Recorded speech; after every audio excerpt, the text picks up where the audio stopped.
विद्यार्थी मित्रांनो, इयत्ता 10वी भूगोल पाठ 8 आजच्या तासाला आपण अर्थव्यवस्था आणि व्यवसाय याच्यामध्ये भारत आणि ब्राझील या दोन्ही देशांमध्ये मासेमारी या व्यवसायाबद्दलची माहिती घेणार आहोत. पुढे पाहूया आपण अर्थव्यवस्था आणि व्यवसायामध्ये आतापर्यंत आपण कशाची माहिती घेतली. सुरुवातीला आपण दोन्ही अर्थव्यवस्थांची तुलना केली. वेगवेगळे कोणते उद्योग त्या ठिकाणी स्थापन झाले आहेत ते पाहिलं. त्यानंतर ब्राझील मधील उद्योगाची माहिती घेतली. मग भारतातील महत्त्वाचा व्यवसाय आहे शेती विषयाविषयी आपण माहिती पाहिली. आता आपण भारताची मासेमारी आणि भारत खाणकाम या दोन गोष्टींची माहिती घेणार आहोत. आता पाहूया आपण मासेमारी. भारत देशामध्ये लोकसंख्या जास्त आहे, त्यामुळे पूरक अन्न म्हणून माशांचा वापर केला जातो. म्हणून भारताच्या दृष्टीने मासेमारी हा व्यवसाय पारंपरिक सुद्धा आहे आणि आधुनिक सुद्धा आहे आणि अनेक लोकांना रोजगार मिळवून देणारा हा व्यवसाय आहे. त्यामुळे या विषयाची आपण सखोल माहिती घेऊया. भारताच्या अर्थव्यवस्थेत मत्स्य व्यवसायाची भूमिका खूप महत्वाची आहे असं म्हटलेले. याचं कारण काय? वाढती लोकसंख्येची अन्नाची गरज आणि वाढत्या अन्नाची गरज भागवण्यासाठी मासे हा पूरक आहार आहे आणि त्यामुळे मासेमारी केली जाते. त्याचबरोबर मत्स्य व्यवसायातून मत्स्य व्यावसायिकांना उत्पन्नही मिळू शकते, म्हणून मासेमारी हा व्यवसाय महत्वाचा आहे. भारतामध्ये खाऱ्या पाण्यातील मासेमारी आणि गोड्या पाण्यातील मासेमारी असे दोन प्रकार आहेत. खाऱ्या पाण्यातील मासेमारी आणि गोड्या पाण्यातील मासेमारी दोन्हीमध्ये भारत अग्रणी आहे. का? मासेमारी का महत्वाची? तर आहारातील एक घटक म्हणून, याशिवाय लोकांना रोजगार निर्मिती होते, पोषण स्तर वाढवला जातो, म्हणजे पोषक अन्न आहे म्हणून पोषण स्तर वाढवला जातो. याशिवाय त्याची विक्री करून परकीय चलन सुद्धा आपल्याला प्राप्त होते. म्हणून मत्स्य व्यवसाय हा अतिशय महत्वाचा व्यवसाय आहे. म्हणून गेल्या काही वर्षात भारत सरकार आणि महाराष्ट्र शासनाने मत्स्य व्यवसायासाठी राष्ट्रीय मत्स्यबीज प्रकल्प याची अंमलबजावणी केलेली आहे. हल्ली तुम्ही पाहता की काही लोकांच्या शेततळ्यामध्ये सुद्धा मत्स्य शेती केली जाते आणि त्याच्यातून उत्पन्नाचा मार्ग मिळवला जातो. केरळ, पश्चिम बंगाल, ओडिसा, आंध्र प्रदेश, तामिळनाडू, गोवा आणि महाराष्ट्र या किनारपट्टीवर असणाऱ्या भागामध्ये अनेक लोकांच्या आहारात मासे हा महत्वाचा घटक आहे. भारताला एकूण किती किनारपट्टी लाभलेली आहे? तर 7,500 किलोमीटर. आपण मागे पाहिलं की ब्राझीलला 7,400 किलोमीटर लांबीचा सागर किनारा लाभलेला आहे आणि भारताला 7,500 किलोमीटर लांबीचा सागर किनारा लाभलेला आहे. प्राकृतिक रचनेमध्ये आपण पाहिलं की कच्छच्या रणापासून कन्याकुमारी पर्यंत आणि कन्याकुमारी पासून ते सुवर्णरेखा नदीपर्यंत एवढा हा विस्तार आहे. कशाचा? की किनाऱ्याचा. मग इकडं पश्चिमेकडे अरबी समुद्र, पूर्वेकडे बंगालचा उपसागर, एवढा मिळून 7,500 किलोमीटर सागर किनारा लाभलेला आहे. आणि हा किनारा जो आहे तो भूखंडमंच किनारा आहे. उथळ समुद्र, पूर्वेकडे जास्त उथळ समुद्र आहे, पश्चिमेकडे अरबी समुद्र थोडा खोल समुद्र आहे. त्यामुळे मासेमारी या ठिकाणी जास्त केली जाते. मासेमारीचे एकूण वार्षिक उत्पादन जे आहे ना, त्याच्यामध्ये सागरी मासेमारीचा वाटा जवळपास 40% आहे. म्हणजे समुद्रामध्ये खाऱ्या पाण्यातील मासेमारी जी होते ना, त्याचा वाटा 40% एवढा आहे. मग तिथं कुठले मासे सापडतात? तर सागरी मासेमारीमध्ये खाऱ्या पाण्यामध्ये वशी, बांगडा, बोंबील, सुरमई, पॉपलेट, झिंगे इत्यादी जलचर अरबी समुद्रामध्ये सापडतात आणि बंगालच्या उपसागरामध्ये शेवंडे, लबी चकई, क्लुपिड्स, रावस इत्यादी जलचर सापडतात. म्हणजे दोन्ही समुद्रामध्ये वेगवेगळ्या प्रकारचे मासे आपल्याला सापडताना आढळतात. गोड्या पाण्यातील मत्स्यपालन जे आहे ते नद्या, कालवे, जलाशय आणि तलाव इत्यादीमध्ये चालते. मग गोड्या पाण्यामध्ये कटला, रोहू, चोपडा इत्यादी मासे सापडतात.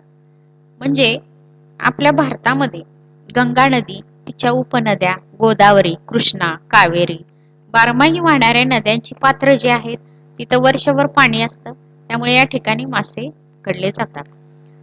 याशिवाय तळी, सरोवरे, जलाशय, मोठी धरणं जे आहेत, बहुउद्देशीय प्रकल्प आहेत, त्या ठिकाणी सुद्धा अशा प्रकारची मासेमारी केली जाते. म्हणून भारताच्या गोड्या पाण्याच्या मासेमारीमध्ये 60% मासेमारी होते. म्हणजे 60% वार्षिक उत्पादन गोड्या पाण्यातील मासेमारीतून मिळते. म्हणजे 40% मासेमारी सागरी मासेमारी आणि 60% ही गोड्या पाण्यातील मासेमारी आहे. म्हणजे भारतामध्ये मत्स्य व्यवसायामध्ये गोड्या पाण्यातील मासेमारी हा महत्वाचा घटक आहे आणि त्यातून मिळणारं उत्पन्नही जास्त आहे. म्हणजे लोकसंख्येची अन्नाची गरज भागवली जाते आणि दुसरं म्हणजे महत्वाचं की परकीय चलन प्राप्ती होते आणि लोकांना रोजगार मिळत असतो. म्हणून मासेमारी हा भारताच्या दृष्टीने अत्यंत महत्वाचा व्यवसाय आहे. पुढे बघूया आता भारताचं खाणकाम. भारताच्या प्रदेशामध्ये भारताच्या भूमीवरती ज्या ठिकाणी पठारी प्रदेश आहे अशा भागामध्ये खनिज संपत्तीचं भांडार आहे आणि त्यातल्या त्यात छोटा नागपूर पठार हे जे भारतातील आहे ते म्हणजे खनिज संपत्तीचे भांडार आहे. छोटा नागपूर पठार कुठे आहे तर छत्तीसगड या प्रदेशाच्या मध्यवर्ती भागामध्ये, पश्चिम बंगाल, छत्तीसगड आणि उडिसाच्या मध्यवर्ती भागामध्ये छोटा नागपूर पठार आहे. या भागामध्ये खनिज संपत्ती जास्त आहे. मग तिथं महत्वाची खनिजे सापडतात ती कोणती की छत्तीसगड मध्ये कोरबा या ठिकाणी दगडी कोळशाच्या खाणी आहेत. याशिवाय उडिसामध्ये, पश्चिम बंगालमध्ये मोठ्या प्रमाणात लोह खनिजाच्या खाणी आहेत. त्यामुळे त्या ठिकाणी खाणकाम व्यवसाय मोठ्या प्रमाणात चालतो. दुसरं म्हणजे आसामचा भाग, खनिज तेलाचा उत्पादनाचा भाग. आसाममध्ये दिग्बोई हे जे ठिकाण आहे ते सगळ्यात जुनं आपलं तेल उत्पादक क्षेत्र आहे. म्हणजे खनिज तेलाची खाण तिथं आहे. महाराष्ट्राजवळ अरबी समुद्रात तुम्ही पाहिलं असेल मुंबई हाय या ठिकाणी खनिज तेलाची विहीर आहे. त्या ठिकाणी समुद्राच्या तळातून वरती जहाजावरती तेल काढलं जातं आणि त्याचं शुद्धीकरण केलं जातं. गुजरातमध्ये कलोल या ठिकाणी आहे. अशा खनिज तेलाच्या विहिरी आपल्या देशामध्ये आहेत. दिग्बोई, मुंबई हाय, कलोल. पण आपल्याकडे जे खनिज तेल उत्पादन होतं ना ते थोडं कमी आहे. त्यामुळे आपल्याला खनिज तेलाची आयात करावी लागते. म्हणजे देशातील गरज आणि उत्पादन याच्यामध्ये मोठी तफावत आहे. त्यामुळे आपण खनिज तेल मोठ्या प्रमाणात आयात करतो. अलीकडच्या काळामध्ये बंगालच्या उपसागरात गोदावरी नदीच्या मुखापाशी खनिज तेलाचे साठे सापडलेले आहेत. दुसरं खनिज आहे खडक. खडक हे सुद्धा खनिज आहे. कारण राजस्थानमध्ये सापडणारा खडक जो आहे तो संगमरवरी प्रकारचा आहे. त्यामुळे बांधकामासाठी याचा उपयोग होतो, तुम्हाला माहिती आहे. याशिवाय आंध्र प्रदेशामध्ये जो कडापा आढळतो, कडापा सापडतो, त्या सुद्धा खाणी महत्वाच्या आहेत. अशा पद्धतीनं कडापा, संगमरवर या सुद्धा खाणी महत्वाच्या आहेत. राजस्थान, आंध्र प्रदेश या भागामध्ये ही खनिजे सापडतात. आता भारतातील उद्योग याचा अभ्यास करत असताना भारतामध्ये सगळ्यात महत्वाचा उद्योग आहे तो म्हणजे शेतीवर आधारित उद्योगधंदे. शेतीवर आधारित उद्योग जे आहेत त्याच्यामध्ये साखर कारखाने आणि कापड गिरण्या हे भारतातले महत्वाचे उद्योग आहेत. इथे चित्रामध्ये पाहताय तुम्ही, आपण बघतोय शेतीवर आधारित उद्योग, भारत उद्योग. इथं साखर कारखाना दिसतोय. काही मुलांच्या जवळपासच्या प्रदेशामध्ये साखर कारखाना आहे, जसं की माळेगाव, सोमेश्वर. त्यामुळे तुम्ही ते पाहिलं असेल. त्या ठिकाणी ऊस आणला जातोय आणि कारखान्यामध्ये त्याचं गाळप होत असतं. शेतीवर आधारित उद्योगामध्ये कापूस उद्योग, ताग उद्योग आणि साखर उद्योग या उद्योगाचे केंद्रीकरण कच्च्या मालाच्या प्रदेशात झालेले आहे. कापूस उद्योग, त्याच्यामध्ये कापूस हा कच्चा माल असतो. ताग उद्योग जो आहे त्याच्यामध्ये तागाचा धागा हा कच्चा माल असतो आणि साखर उद्योग जो आहे त्याच्यासाठी ऊस हा कच्चा माल असतो. हा जो सगळा कच्चा माल आहे तो अवजड कच्चा माल आहे आणि वजन घटणारा. साखर उद्योग हे ऊस क्षेत्राच्या जवळ आढळतात, कारण ऊस हा वजन घटणारा कच्चा माल आहे आणि ज्यावेळेला त्याची साखर तयार होते त्यावेळेला त्याचा उतारा कमी असतो, म्हणजे ऊसाच्या प्रमाणात कमी असतो. म्हणून ऊस वाहून नेण्याचा खर्च वाढेल यासाठी साखर कारखाने ऊस क्षेत्राच्या परिसरातच आढळतात. ताग उद्योग सुद्धा भारतामध्ये आहे. ज्या ठिकाणी गंगा नदी समुद्राला मिळते त्या ठिकाणी बांगलादेशच्या परिसरामध्ये हुगळी नदीच्या काठावर तागाच्या गिरण्या मोठ्या प्रमाणात आहेत, कारण दलदलीच्या प्रदेशात तागाचं उत्पादन होतं आणि मग तागापासून धागा काढून त्याचं गोणपाट तयार केले जातं. अशा पद्धतीने हा ताग उद्योग तिथं केंद्रित झालेला आहे पश्चिम बंगालमध्ये.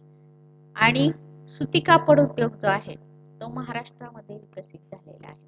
महाराष्ट्रामध्ये मराठवाड्यामध्ये कापसाचं उत्पादन मोठ्या प्रमाणावर होतं आणि त्यामुळे पूर्वीच्या काळापासून मुंबईला सूतगिरण्या होत्या, पण आता त्याचं विकेंद्रीकरण होऊन इचलकरंजी, सोलापूर या ठिकाणी औद्योगिक पट्टे निर्माण झाले आणि त्या ठिकाणी सुती कापड गिरण्या निर्माण झालेल्या आहेत.